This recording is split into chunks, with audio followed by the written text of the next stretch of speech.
আসসালামু আলাইকুম রহমতুল্লাহি ওয়া বারাকাতুহু। সম্মানিত ভিউয়ার্স, কেমন আছেন? আশা করি সবাই ভালো আছেন। আজকের ভিডিওটা খুবই ইনফরমেটিভ হতে যাচ্ছে। কোনো কথা অতিরিক্ত কথা বলবো না। যতটুকু মূল বিষয় ততটুকু বিষয় নিয়ে আলোচনা করব। তো চলুন মূল ভিডিওতে যাওয়া যাক। প্রথম নাম্বার যে শব্দ সেটা হলো ধরেন নভি। নভি মানে নতুন। নভি মানে নতুন। আচ্ছা, ধরেন নো ভাইয়া। নো ভাইয়া।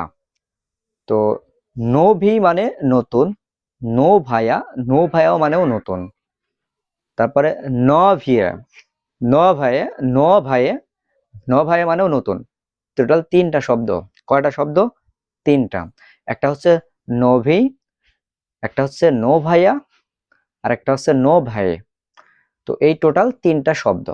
তিনটা শব্দের অর্থ একটাই। তিনটা শব্দের অর্থ একটাই। সেটা কি? তিনটা শব্দের অর্থ একটাই, সেটা হলো নতুন। সেটা কি? সেটা হলো নতুন। নভি মানেও নতুন, নো ভাইয়া মানেও নতুন, নো ভাইয়ে মানেও নতুন। তিনটার মানেই নতুন।